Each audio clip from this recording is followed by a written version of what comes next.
Bonsoir à tous. À l'initiative du Club de la Presse Strasbourg-Europe, nous sommes réunis ici à la librairie Kléber pour parler soldes, mais autrement. Avec Léa Chemardin, membre du comité Zéro Déchet Strasbourg, et de Clément Charbonnier d'Alternativa. Tous deux, vous faites partie de la coalition anti-mode jetable qui a été créée en début d'année avec d'autres collectifs et d'autres associations. Est-ce que vous pouvez nous expliquer pourquoi est né ce collectif et surtout ce que vous dénoncez? Alors on a décidé de créer ce collectif parce qu'on s'est rendu compte qu'il y avait à Strasbourg vraiment une opposition à Primark qui va ouvrir, on ne sait pas encore quand. Et on a décidé de se mettre ensemble, donc une dizaine de collectifs et associations, notamment Extinction Rébellion, Résistance à l'agression publicitaire, Éthique sur l'étiquette et d'autres. Et vraiment au départ c'était contre Primark et on s'est rendu compte qu'en fait c'était plus une action contre le modèle économique de la fast fashion qu'on appelle aussi mode jetable. Alors le modèle de la fast fashion, c'est les enseignes comme H&M, Primark, et c'est surtout cette manière qu'ils ont de faire une nouvelle collection toutes les 2 semaines. C'est vraiment un peu comme la fast food. C'est ce phénomène de la mode très très rapide qui change tout le temps pour que ce soit surconsommé. Voilà. Oui, et donc la coalition, elle s'est formée, comme le disait Léa, en réaction à l'ouverture de Primark. Et donc on s'est donné 3 objectifs. Le premier, c'est de sensibiliser les gens qui ont envie d'aller chez Primark, parce qu'on sait qu'ils y vont pas parce qu'ils ont envie de détruire la planète ou quoi, mais parce qu'ils ont besoin de s'habiller, tout simplement. Donc on a envie de les sensibiliser à ce qu'il y a vraiment derrière le modèle Primark. Je pense qu'on en reparlera. Le deuxième objectif, c'est de faire levier au niveau local, de faire pression sur la métropole, mais aussi sur la ville, pour empêcher qu'à nouveau ce genre d'entreprise puisse s'installer ici. Et on parle bien ici des géants de la mode et pas des petits boutiquiers, donc de vraies multinationales. Donc il y a des leviers, peut-être qu'on en reparlera aussi, pour éviter que ce genre d'enseigne ne s'installe. Et le dernier objectif qu'on se fixe, c'est de participer plus largement au niveau national, voire international, à une poussée contre l'installation de ces enseignes, parce que là aussi, l'État a des leviers, l'État peut reprendre la main pour contraindre la manière dont ces entreprises produisent et nous font consommer. Donc voilà, il y a beaucoup d'autres villes dans lesquelles des collectifs comme nous se mobilisent contre l'installation de ces enseignes, et on entend pousser tous ensemble pour faire passer notre message au plus haut niveau. Pourquoi Primark en particulier? Il y a H&M juste à côté, d'autres Zara, Mango, Uniqlo, etc. Pourquoi Primark vous a réveillé finalement sur Strasbourg? En fait, Primark, c'est vraiment un symbole, je pense, et puis il y avait l'effet d'opportunité, tout simplement. H&M et Zara sont là depuis longtemps, et là, il y avait l'ouverture de ce Primark qui va faire 7000 m², donc c'est énorme. On sait que les prix sont encore plus bas que chez H&M et Zara, donc qu'est-ce que ça veut dire en termes de processus de fabrication?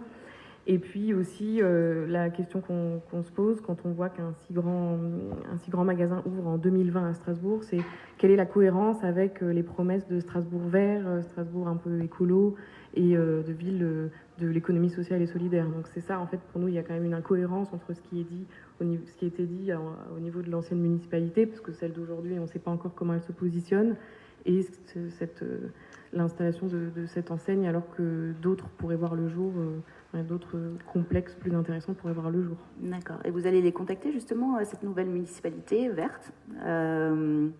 Qu'est-ce que vous espérez d'eux? On sait que, en tout cas, le maire ou la maire, en l'occurrence, ont un certain nombre de compétences qui peuvent permettre de ralentir l'implantation de ces multinationales. Ils ne peuvent pas toujours le faire, mais il se trouve que le maire peut vraiment freiner cette implantation, et aussi fait partie de la commission départementale de l'aménagement commercial, et peut aussi mettre une sorte de veto pour dire non, je n'ai pas envie d'avoir une surface commerciale comme celle-ci qui s'implante dans ma ville, pour les surfaces de plus de 1000 m². Donc ça peut être un premier levier.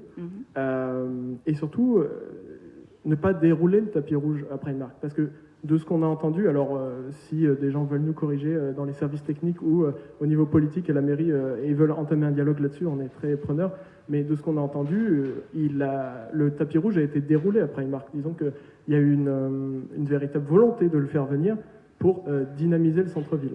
Et nous, on pense que c'est une mauvaise idée, que ça va faire l'effet inverse. parce que il n'y aura pas de report de consommation si tout le monde va chez ces anciennes en fast fashion, vous voulez dire, ou comment ça pourrait avoir un impact sur le commerce strasbourgeois? Disons que peut-être que le jour de l'ouverture et les 2-3 premières semaines, l'effet d'aubaine va faire qu'il y a des milliers de gens qui vont venir à Strasbourg et que, de par le fait, ils vont aller acheter un pain au chocolat ou une glace à côté et ça va peut-être faire un peu boomer le commerce autour. Mais sur le plus long terme, ça va se faire au détriment des autres boutiques de vêtements, de textiles aux alentours. On le sait que ce genre de gros mastodontes de la mode a tendance à drainer les ventes des autres, aussi parce qu'ils ont un modèle économique qui écrase, par les économies d'échelle, qui écrase la concurrence. D'ailleurs, c'est leur but, ils ne sont même pas si rentables que ça. Leur but, c'est d'écraser la concurrence, puis une fois que tout le monde a été bien mis à terre, et bien de ramasser les miettes, les nombreuses miettes qui restent. D'autres vous diront que Primark, c'est 250 emplois nouveaux à Strasbourg. Qu'est-ce que vous répondez à ça? Personnellement, personnellement et ce qu'on répond en termes de coalition, c'est que c'est 250 emplois, mais quels emplois? Quand même, il y a beaucoup de témoignages sur les conditions de travail à Primark, notamment à Toulouse, Dijon. Il y a même eu des attaques contre Primark, contre les directions au Prud'homme. C'est des rythmes très intenses. Ils n'ont pas le droit d'aller aux toilettes, par exemple. Il y a des ruptures de période d'essai abusive. Enfin, oui, c'est 250 emplois, mais il y a une espèce de chantage à l'emploi qui, pour moi et pour la coalition, est injuste. Et c'est pas des emplois qui, pour moi, sont dignes. Donc, je pense pas que je vois pas que ce soit un argument. Alors certes, ce sont des emplois, mais pas des emplois qui satisfont la coalition. D'accord. Et puis, en fait, donc déjà, il y a ce problème de quelle qualité de l'emploi, mais aussi, est-ce que l'emploi, c'est le seul indicateur qu'on regarde quand une nouvelle entreprise s'installe à Strasbourg ou ailleurs? Si on regarde uniquement l'indicateur de l'emploi, alors pourquoi pas mettre une usine de mine antipersonnel au centre de Strasbourg? Il y a pas de, je vois pas ce qui pourrait s'y opposer. Mais au contraire, on pourra regarder d'autres indicateurs comme quel est l'impact sur le climat, sur la biodiversité, sur les commerces alentours, sur l'économie locale, sur le bien-être de la population. Ça, c'est des indicateurs qu'on aimerait qu'on regarde quand on laisse une entreprise s'installer à Strasbourg. Et si on prend en compte ces indicateurs, justement, on voit qu'il y a vraiment une interdépendance entre les emplois des salariés dans les boutiques et ceux qui fabriquent, qui, comme on le sait, travaillent dans des conditions inhumaine. Donc effectivement, il y a une interdépendance et pour moi, faire travailler, parler d'emploi dans les boutiques de Primark, c'est aussi parler d'emplois qui sont 1000 fois moins dignes à l'autre bout de la planète. Donc, on a appris aujourd'hui que, toujours dans l'univers de la fast fashion, H&M avait décidé de fermer sa boutique à Kiel. Vous en pensez quoi? J'en pense que ça montre que ces entreprises, même si elles ont l'air un peu hégémoniques, ne sont pas si résilientes que ça. Elles n'ont pas les reins aussi solides qu'elles veulent le faire croire. En fait, comme je le disais, leur modèle économique est fondé sur la croissance. Elles sont obligées de croître tout le temps, de conquérir des marchés pour pouvoir survivre. Et donc, elles sont dans une logique de surproduction. Il faut qu'elles produisent beaucoup pour que ça leur coûte très peu par unité, par t-shirt, par pantalon, etc. Et dès qu'il y a un grain de sable dans les rouages, comme c'est le cas avec le Covid, et là, c'est particulièrement vrai à Kiel, puisque toute la clientèle française n'a pas pu aller acheter à Kiel, elle n'a pas forcément la trésorerie pour pouvoir passer l'orage. Et du coup, ils n'hésitent pas non plus à fermer une boutique si c'est plus rentable. En tout cas, ils sont pas... c'est vraiment une logique de profit. Donc, voilà. Est-ce que vous pensez que justement ça peut faire penser que le modèle de la fast fashion n'est plus viable? Ou alors c'est juste là, ils surfent sur la vague du Covid en se disant on va prendre ça comme excuse et puis voir. Parce que Zara aussi a annoncé fermer 1 millier de boutiques dans le monde. Enfin, c'est pas rien, ça reste quand même des grosses machines, comme vous l'expliquiez. Beaucoup de boutiques ferment, donc sont autant d'emplois, même s'ils ne sont pas dignes selon vous. Est-ce que vous pensez que c'est la fin de ce modèle? J'ai peur que non, en fait, puisqu'on voit que malgré tout, après ces 2 mois de confinement, on pensait que les choses allaient changer, et puis finalement, on se rend compte que la vie est un peu similaire, et je pense que ce sera pareil pour les entreprises si on ne fait rien. C'est-à-dire si l'État ne régule pas, si les collectivités ne prennent pas leurs responsabilités pour y mettre un frein, si parlons pas de consommateurs, mais plutôt de citoyens et de citoyennes, ne se rebellent pas un peu contre ce modèle-là. Je ne pense pas qu'il y ait un changement profond.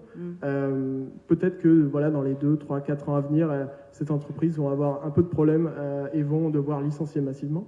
Mais même si elle venait à péricliter, je suis sûr qu'il y aura d'autres entreprises du même type qui viendront fleurir à leur place si on ne vient pas réguler le marché pour leur mettre des contraintes vraiment sur leur modèle économique. Oui. Il y a justement quelqu'un qui rebondit sur ce qui se dit en ce moment. Primark à Offenbourg, les boutiques ne ferment pas autour de leurs magasins. Les problèmes de provenance existent dans toutes les autres marques, luxe compris. Qu'est-ce que vous répondez ? Si on parle par exemple du luxe, moi je suis absolument d'accord que c'est pas parce que les marques sont des marques de luxe qu'elles produisent d'une meilleure manière. Il y a tout un effet de comme c'est du luxe, ça va coûter plus cher. Donc ça, je pense que c'était dans la question. C'était, voilà, on parle de la fast fashion. Après, le luxe, ce n'est pas de la fast fashion, c'est pas la même chose, mais ça reprend quelques codes de fabrication de la fast fashion, tout en faisant penser que c'est comme c'est très luxueux, comme il y a une culture surtout des marques de luxe français, on a l'impression que tout est fabriqué en France. C'est qu'une impression. Mais pour moi, c'est pas plus vertueux que la fast fashion. Après, pour rebondir là-dessus, on parle de mode jetable au sein de la coalition. Effectivement, il y a quand même plusieurs types de boutiques et plusieurs types de marques. Il y a le luxe, la fast fashion, il y a des marques intermédiaires qui s'efforcent d'être un peu plus vertueuses, et il y a des marques qui sont éthiques aussi. Voilà.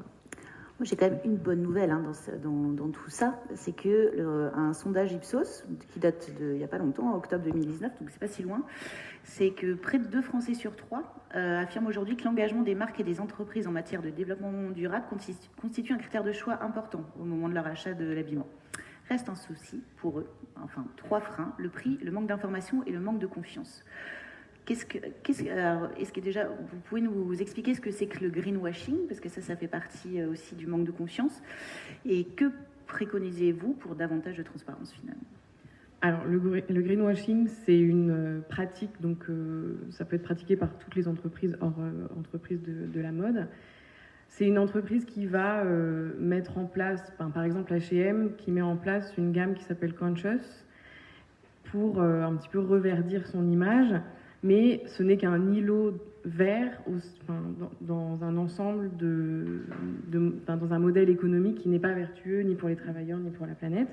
À ce sujet-là, d'ailleurs, H&M a été épinglé l'année dernière par l'agence norvégienne de la consommation, parce qu'effectivement, cette campagne Conscious, cette gamme Conscious, c'était très lacunaire. Ils n'en disaient pas grand-chose, si bien qu'en fait ça s'appelait Conscious, mais si ça se trouve, ça ne l'était pas du tout.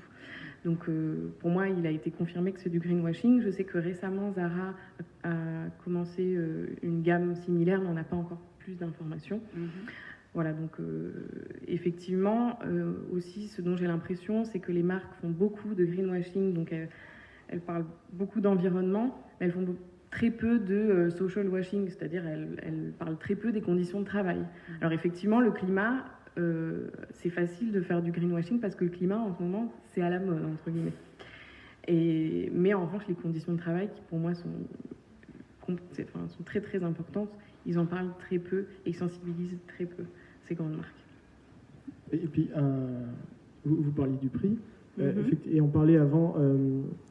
disons de la survie de ces entreprises, il se trouve qu'aux États-Unis, on constate aujourd'hui que, en fait, les boutiques intermédiaires, en fait, qui sont entre l'ultra fast fashion qu'on a aujourd'hui et les boutiques de luxe, sont en train de disparaître.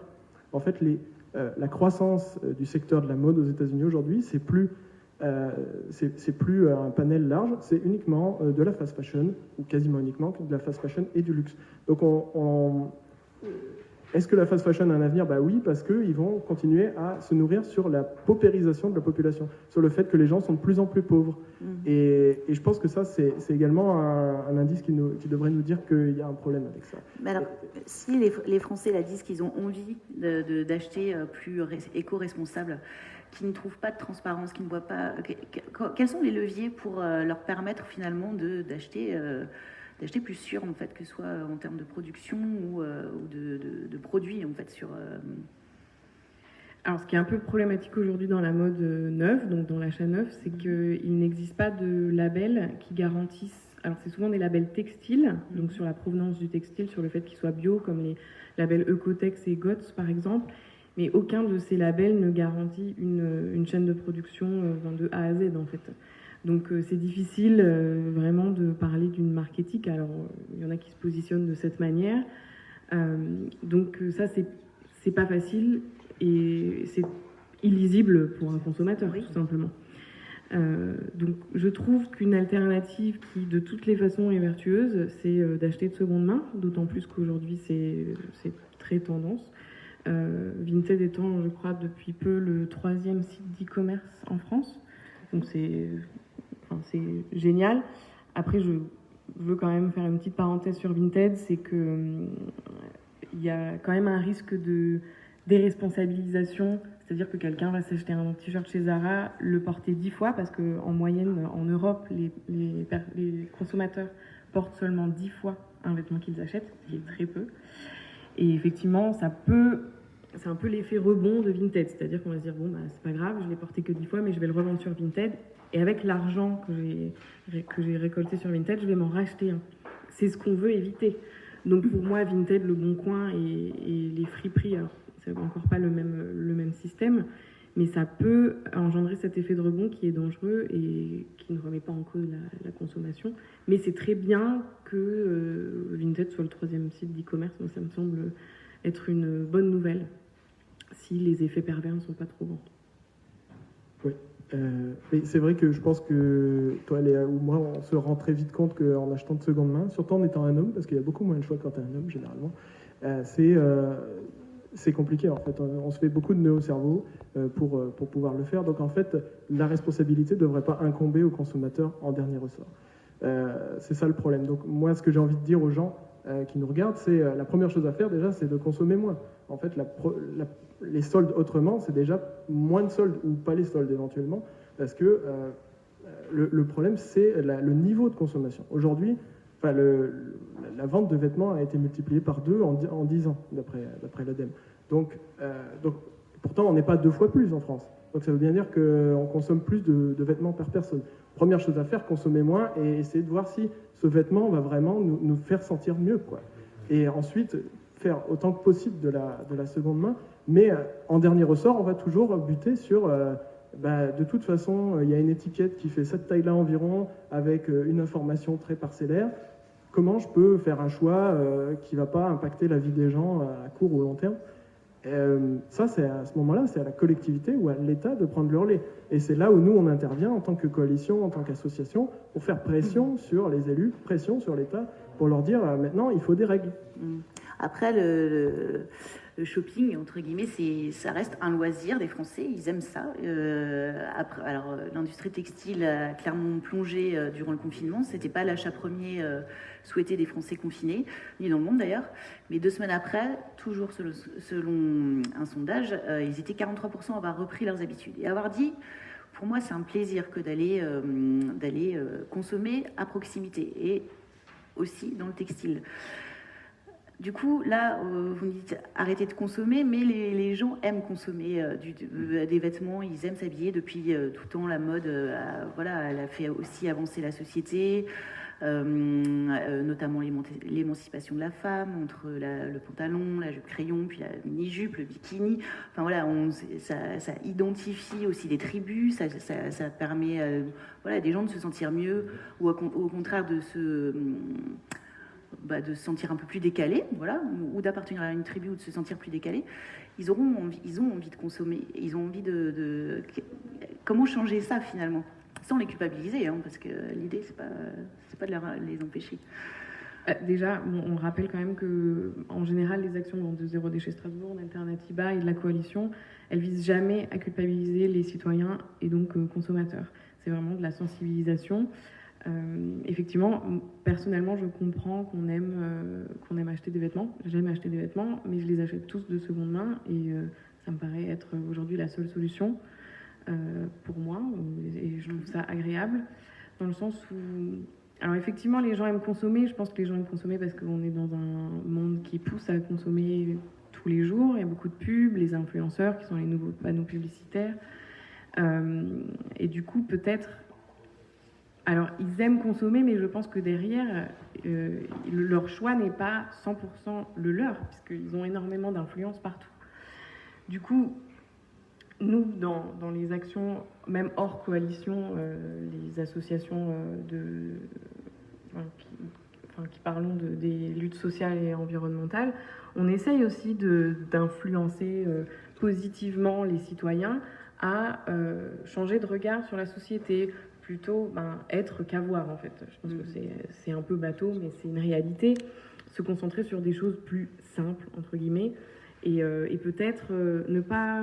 je pense que depuis quelques décennies, alors je ne suis pas si vieille que ça, mais je crois qu'on a tout de suite, tout le temps. Le fait d'aller acheter neuf et de pouvoir avoir le même vêtement en toutes les tailles devant soi, c'est vachement plus simple que d'aller en friperie, par exemple. Et quand on dit à quelqu'un, va en friperie pour lui éviter d'acheter neuf, oui, mais je trouve pas ma taille, etc. Mais justement, c'est ça que je trouve être un défi. On prend plus de temps, en fait, à se poser la question du besoin quand on consomme de cette manière, je trouve. Et donc, du coup, après, on remet pas mal de choses en question, j'ai l'impression. Donc, effectivement, on aime consommer, mais il y a aussi, pour moi, une manière de consommer qui est passive. Et par rapport à ce que vous disiez très justement sur la mode, que ça a été le vecteur d'avancée sociale, je pense qu'aujourd'hui, c'est plus le cas, ou en tout cas, ce que ça montre de la société, c'est pas génial. Je dirais, les gens, vous avez dit, ont envie de consommer. Est-ce qu'ils n'ont pas plutôt envie de s'habiller, en fait? Oui, est-ce que consommer, c'est la seule manière de s'habiller? Je pense qu'il y a plein... Et consommer, en tout cas, de première main. Tout à l'heure, je disais, en 10 ans, on a multiplié par 2 les ventes de vêtements. Du coup, est-ce que ça veut dire que les Français sont 2 fois plus heureux qu'il y a 10 ans? Moi, j'aime... Enfin, sur le volet vêtements, en tout cas, je suis vraiment pas sûr. D'accord. Il y a quand même... alors, un autre effet, enfin, on parle de surproduction de la mode depuis des années, et un des effets positifs, en l'occurrence du confinement, était que des grandes marques, que ce soit dans le luxe ou non, on dit il faut arrêter, il faut qu'on revienne à 2 collections, ce serait peut-être une autre solution, 2 collections par an. On aura peut-être moins de choix, mais en tout cas, ce sera peut-être plus raisonnable. Est-ce que vous pensez, il y a des marques aussi qui sont créées sur les 5 dernières années par des jeunes trentenaires qui ont décidé de produire en série limitée, etc. Est-ce que pour vous, ça c'est un espoir ou est-ce que c'est encore un coup marketing ? Je pense qu'il y a un côté marketing. Il doit y avoir une part de sincérité. Moi, je ne suis pas dans ces entreprises, donc on a du mal à savoir. Après, c'est effectivement, quand vous parlez de ces marques de jeunes trentenaires, je vois bien auxquelles vous faites référence. Effectivement, c'est pas elles qui vont avoir vraiment ce pouvoir de levier sur les lois. Je ne sais pas si on peut compter, par exemple, sur les marques de fast fashion pour prendre les mêmes décisions. Donc du coup, alors est-ce que c'est un espoir? Oui, on peut dire qu'il y a un espoir. Si c'est sincère, il y a un espoir. Mais c'est difficile de savoir si c'est sincère puisque ce sont quand même des entreprises dont le but est de faire du profit. Donc est-ce qu'on peut compter dessus? Et je pense que Clément peut... Oui, tout à l'heure je parlais de polarisation du marché avec d'un côté la fast fashion et d'un côté le luxe. Et je doute que la plupart des gens puissent aller du côté du luxe. Donc ça veut dire que cet espoir, il est réservé à une petite minorité. Parce qu'on parle de marques intermédiaires quand même. Là, ce sont des marques, intermédiaires, comme Léa l'a dit tout à l'heure. Il y a certes Armani qui a décidé de réduire sa production, mais après, on parle de marques françaises. Alors, certes, pas accessible à tout le monde, mais quand même plus que du luxe. Si des gens décident effectivement de monter des entreprises qui relocalisent la production, qui essaient le plus possible d'utiliser des matériaux qui vont pouvoir durer, parce que c'est un des problèmes des vêtements aujourd'hui, c'est qu'ils ne durent plus, qui vont pouvoir durer, qui vont pouvoir en fin de course être recyclés, parce qu'un des problèmes des vêtements aujourd'hui, c'est que on agglomère tout, on met du plastique avec du coton et tout, et puis et après on laisse aux usines de recyclage le soin de séparer tout ça, ce qui n'est pas possible, donc évidemment tout est brûlé.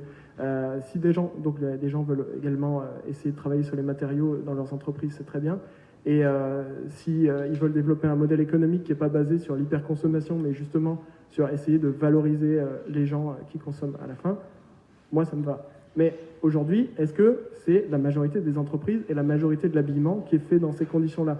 Je ne crois pas. Et l'autre problème, le contexte dans lequel se placent toutes nos associations, c'est aussi l'urgence environnementale, dont on parle peu, parce que voilà, il y a cette aura autour du vêtement, c'est difficile, c'est très personnel pour les gens, mais en vrai, on a une vraie urgence écologique derrière. Justement, j'allais venir sur l'impact environnemental, juste des soldes, mais aussi de l'industrie textile. Vous avez des chiffres à nous donner? Alors déjà, bon, pour parler un peu de surproduction, puisque c'est surtout le sujet quand on parle de fast fashion, il y a 10 milliards de vêtements qui sont vendus chaque année dans le monde. Alors, on dit souvent que l'industrie textile est la deuxième la plus polluante. C'est pas vraiment vrai, c'est une des plus polluantes, avec 1,2 milliard de tonnes de gaz à effet de serre par an. C'est plus que le transport aérien et maritime par année. Il y a aussi le problème des fibres synthétiques dont parlait Clément. 70% des fibres synthétiques proviennent du pétrole et elles rejettent 500 000 tonnes de microplastiques chaque année dans les océans, ce qui équivaut à 50 milliards de bouteilles en plastique. Effectivement, quand on achète un vêtement qui n'est pas en coton, bien que le coton ce soit très gourmand en énergie, on le nettoie à chaque fois et ça rejette des microplastiques, comme un peu tout ce qui est en plastique finalement. Et je parlais du coton, un t-shirt en coton, c'est 70 douches d'eau, c'est énorme.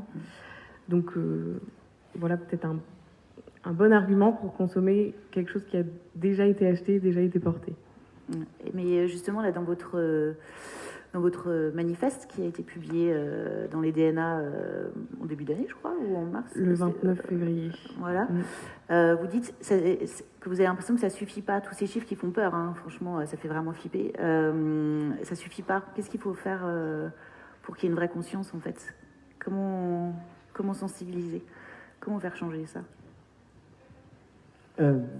À court terme, on a déjà parlé des alternatives individuelles, mais en tant qu'association qui défendent l'environnement, on se rend très vite compte qu'on ne peut pas laisser la responsabilité aux citoyens et aux citoyennes de se débrouiller par eux-mêmes dans un univers un peu, dans une espèce de jungle, et leur dire c'est à vous. Maintenant, vous avez les vêtements, ils sont étalés, ils ont les étiquettes, vous savez à peu près d'où ça vient, à peu près comment ça a été produit, et puis c'est à vous de sauver la planète.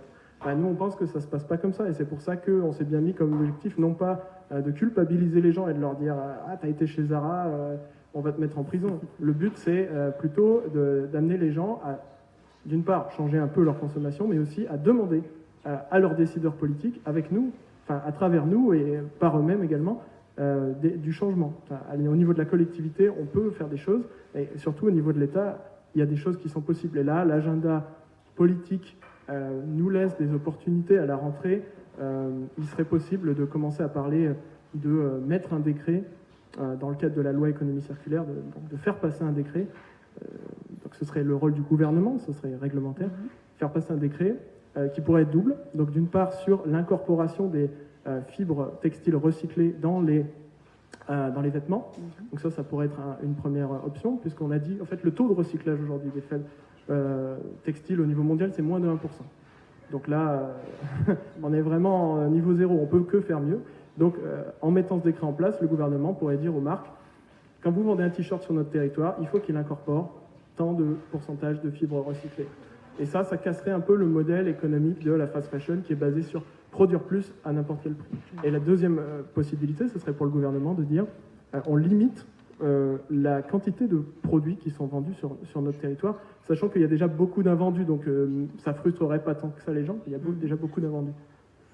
Et justement, la loi du devoir de vigilance dont vous me parliez, qui date de 2017, n'a pas permis d'avancer pour l'instant à ce niveau-là, en termes de production et...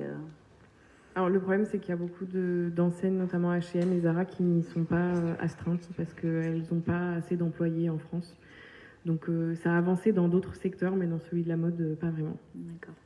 Là, on est dans une situation où, de toute façon, le 15 juillet, les soldes démarrent. On n'aura pas de décret d'ici là. Les fringues sont produites. Qu'est-ce qu'on fait là pour les soldes? Qu'est-ce que vous nous conseillez comme alternative au fast fashion? Alors déjà, à Strasbourg, il y a plein de friperies qui sont vraiment cool. Ma préférée, c'est la Petite Course, qui est Petite Rue de la Course. Il y a peu de gens qui la connaissent, mais elle est vraiment chouette. De temps en temps, les friperies font des soldes. Alors, je ne sais pas toutes, mais donc, il y a déjà cette alternative-là. Tout ce qui est Emmaüs, etc., qui, à mon avis, a une image beaucoup plus positive que celle qu'elle avait il y a quelques années, je crois. Une autre solution, c'est de vraiment regarder ce dont on a vraiment besoin et d'acheter en conséquence. Et il y a une boutique de mode éthique aussi pour ceux qui ont peut-être un budget un peu plus élevé ou alors qui veulent tout simplement faire un achat qui va leur durer plus longtemps que quand ils achètent de fast fashion. Ça s'appelle le concept Fibreform à Strasbourg. C'est où? C'est rue Sainte-Madeleine. On peut aussi, alors Zéro Déchet Strasbourg, et dans le cadre de la coalition, on va aussi le faire. On organise parfois des zones de gratuité. Donc les personnes amènent 3 vêtements, elles peuvent en reprendre 3. Alors, selon l'espace dont on dispose, on met un peu des règles parce que sinon c'est quand même difficile à contenir. Donc ça va être fait aussi par la coalition. Et on peut réparer aussi les vêtements qui ne sont plus trop en état. Donc ça, moi je l'avais proposé avec Zéro Déchet Strasbourg l'année dernière. Ça avait très bien fonctionné avec l'association Tadam d'éco-couture. Et aussi faire ses vêtements soi-même quand on a envie et qu'on a envie de faire quelque chose de ses mains, tout simplement. Donc je pense qu'il y a énormément d'alternatives. Le vide dressing aussi, les dépôts-ventes. Vous en pensez quoi? Les dépôts-ventes, je trouve que c'est bien aussi. Bon, après, ça reste quand même un certain budget. Si on parle plutôt parce qu'on parlait des faibles revenus un peu plus tôt. Et vous parliez... Les vide dressing. Les vide dressing, moi j'en fais pas particulièrement, je sais pas trop, mais je crois qu'il y en a plein qui sont organisés, donc je crois que c'est bien aussi. Et les trocs entre amis, je crois que ça se fait aussi, donc pourquoi pas. J'allais dire, avec le Covid, la crise qu'on a vécue, on a bien vu que des fois l'État est juste pas capable de nous offrir ce dont on a besoin. C'est ce qu'on a vu avec les masques, du coup il y a des couturières qui ont commencé à faire des masques. Là, nous, on a besoin de fringues qui ne détruisent pas la planète et qui n'empêchent pas les gens de vivre dans des conditions dignes. Peut-être qu'à travers ces quelques initiatives-là, on peut se mettre entre amis et commencer à fabriquer des fringues, échanger des fringues entre nous, se donner des conseils, etc. Et ce sera déjà un bon premier pas aussi. Après, on aime quand même bien nos petits commerçants à Strasbourg. On fait quoi là? On les boycotte le 15 juillet ou toute l'année? On fait quoi? C'est une position un peu compliqué. Alors, le boycott, c'est effectivement compliqué comme positionnement.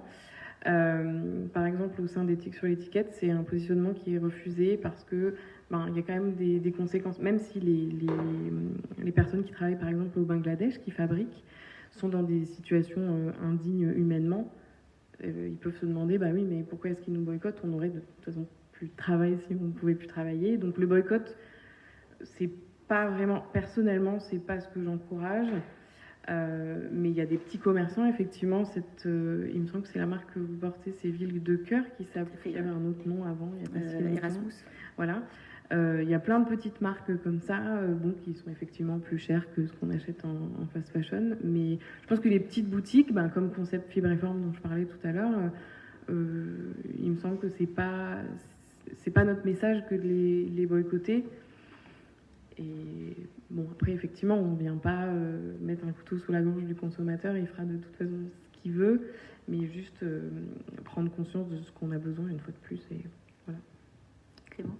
Le problème, c'est surtout les grandes enseignes. Moi, je ne dis pas qu'il n'y a pas de problème avec les petites enseignes, mais dans la mer, il y a les requins et il y a les sardines. Et nous, c'est surtout les requins qui nous intéressent. Parce qu'aujourd'hui, c'est eux qui sont responsables de la majorité des émissions de gaz à effet de serre de l'industrie textile. C'est eux les donneurs d'ordre dans les usines. Donc, c'est eux qui ont le pouvoir sur comment on consomme nos fringues. Et encore une fois, c'est la majorité des fringues qui sont consommées. La plupart, nous, les petites boutiques, ne nous posent pas spécialement de problème. S'il y avait uniquement ça comme problème à régler, ce serait presque facile. Mais là, c'est surtout H&M, Zara, Primark et ce genre de grosses enseignes qui nous intéressent. La fast fashion, Voilà, c'est ça. Parce qu'on nous annonce quand même la fermeture d'une centaine de boutiques à Strasbourg en septembre. Ça vous fait peur aussi quand même ou... qu'est-ce que vous pouvez dire, vous, en tant que coalition? Alors, on ne sait pas quelle boutique ce sera. C'est un peu tout. Un peu tous les domaines d'activité qui sont concernés. Alors pour le sujet qui nous intéresse, effectivement, ça peut laisser la place à des enseignes qui ont plus les moyens de payer les loyers qui sont élevés à Strasbourg. Donc ça peut nous inquiéter. Après, pour le moment, on n'a pas plus d'informations que ça. C'est un peu le problème de l'économie telle qu'elle est aujourd'hui aussi. C'est quand on se trouve dans un univers un peu mondialisé, comme ça, paf, il y a un choc en Chine et on se retrouve à devoir fermer 100 boutiques à Strasbourg. Donc il y a peut-être une opportunité d'en faire quelque chose de nouveau pour les territoires, pour la mairie. Peut-être que c'est le moment de réinstaller, enfin d'inciter financièrement ou au niveau de l'administration à réinstaller des boutiques et leur faciliter la vie, mais sous condition que ce soit qu'ils fassent un effort dans leur approvisionnement, dans la manière de payer leurs salariés, etc. Profitons-en pour avoir un droit de regard quand on va réinstaller des gens dans ces boutiques, quoi. Et arrêtons de mettre des grandes enseignes en ville qui détruisent l'économie locale. Oui, c'est pour ça qu'on place un peu un espoir dans la nouvelle municipalité, parce que on espère par exemple qu'il y aura un positionnement qui sera fait par rapport à Primark, ce qui n'a pas été fait avant.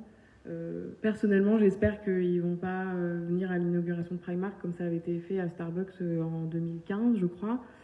Et effectivement, une de nos actions en tant que coalition, c'était une fausse affiche annonçant l'annulation de l'ouverture de Primark et à la place l'ouverture d'un grand complexe dédié à l'économie sociale et solidaire, donc de 7000 m², ce serait vraiment génial.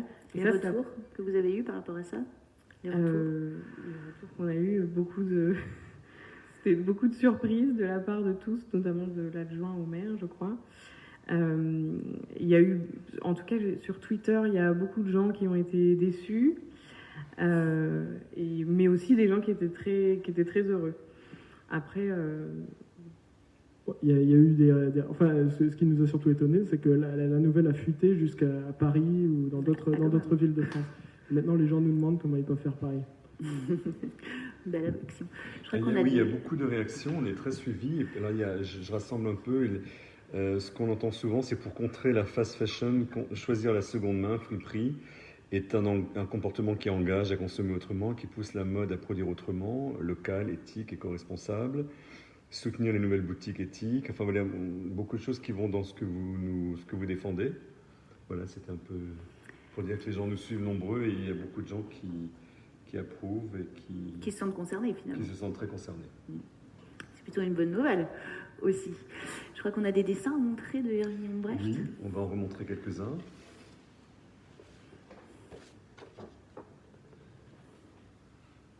« 63% des fibres textiles utilisées dans le monde sont issues de la chimie. »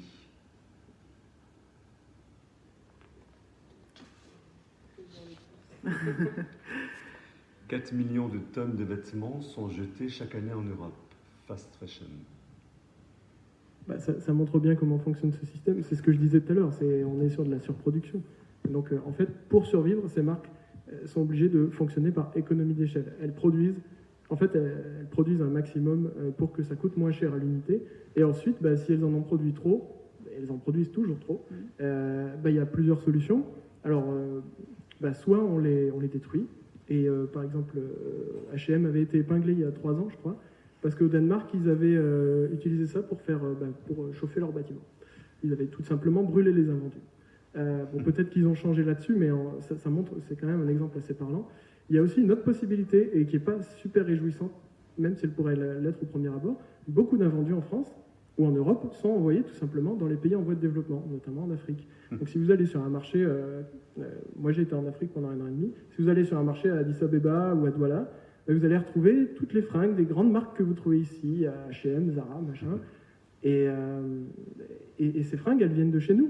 Et elles ont été produites en Asie, à partir de fibres de coton qui ont été produites probablement en Ouzbékistan ou Burkina Faso, ce genre de choses, pour revenir en Europe, pour être tenté d'être vendu, puis plus vendu et renvoyé en Afrique. Et donc ça, on pourrait se dire super, ils n'ont pas beaucoup d'argent, du coup ils vont pouvoir acheter des fringues qui sont à peu près correctes. Sauf que quand vous inondez un marché avec des fringues à très bas prix, comme ça, vous tuez l'économie locale. Il y a déjà des gens qui produisent des tissus, des vêtements en Afrique, ils ne vivent pas tout nus. Donc Donc en fait, ça tue également l'industrie du textile, notamment en Afrique, mais dans d'autres pays aussi, quoi.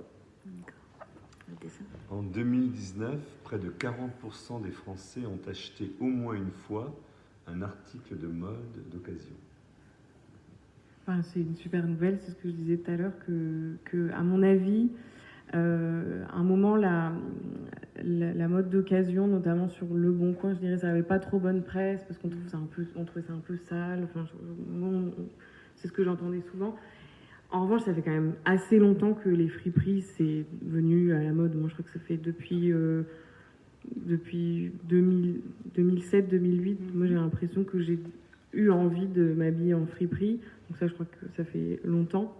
Mais je crois que l'essor de Vinted, il a eu un effet positif sur la seconde main parce que, et ça je le comprends totalement, parfois en friperie, on trouve des choses qui ne sont pas tout à fait actuelles. Alors ça dépend des friperies, mais je comprends qu'on n'ait pas envie de porter des vêtements des années 70 qui sont d'ailleurs parfois dans un polyester un peu désagréable. Mais c'est pas toujours le style de tout le monde. Et du coup, Vinted, ça permet de trouver des choses plus actuelles, en fait. Par exemple, mes chaussures, c'est des chaussures que j'ai achetées sur Vinted et je pense qu'elles sont relativement actuelles. Et alors, j'ai une petite astuce pour Vinted. Avant, on pouvait géolocaliser sur Vinted. C'est plus possible. Je pense que ça les arrangeait pas beaucoup parce que ça renforçait la remise en main propre. Et donc, ils n'avaient plus les frais de livraison ou les frais de service de Vinted. Et donc, on ne peut plus localiser, mais en fait, si on cherche dans la barre de recherche Strasbourg, on tombe sur les résultats de Strasbourg. Donc, c'est un petit peu comment on peut hacker le système de Vinted. Donc, moi, je préfère faire comme ça, parce que de un, ça me permet d'éviter le transport, parce que c'est quand même un problème sur Vinted, et aussi donc, de pouvoir avoir un contact avec quelqu'un en main propre. Je pense que c'est aussi ça que nos associations mettent en valeur, c'est le contact avec les autres et une façon de consommer différente. C'est aussi un nouveau contact humain partagé avec des gens. Et le troisième avantage, c'est qu'en fait, on se trouve avec moins de vêtements, tout simplement, parce que c'est vrai que moi, il m'arrive souvent de scroller, donc de descendre sur Vinted, il y a énormément de choix. Et à partir du moment où je mets Strasbourg, il y en a déjà beaucoup moins. Donc on est peut-être un peu moins dans la surconsommation et en fait, encore une fois, c'est comme quand on va dans une friperie, on a moins de choix, donc on réfléchit plus à ce qu'on va acheter. Donc si jamais vous ne saviez pas qu'on pouvait juste chercher le nom de la ville dans la barre de recherche, on peut le faire et c'est assez pratique. Bonne astuce. C'est bon ? Est-ce que vous souhaitez ajouter quelque chose J'allais dire que le modèle de Primark a tendance à justement faire surconsommer. Il y avait une enquête de Qantas World Panel ou un truc comme ça qui montrer qu'en fait, dans les boutiques Primark, on avait tendance à acheter 2 fois plus d'articles que dans les boutiques, même de fast fashion classiques, hein, H&M et Zara. Donc, est-ce que les gens ont besoin de s'habiller 2 fois plus ? Je ne pense pas, c'est juste que c'est là, c'est pas cher. Et il y en a tellement qu'on se dit, je sais pas, allez, je prends ça, et puis je prends ça à côté. Donc c'est...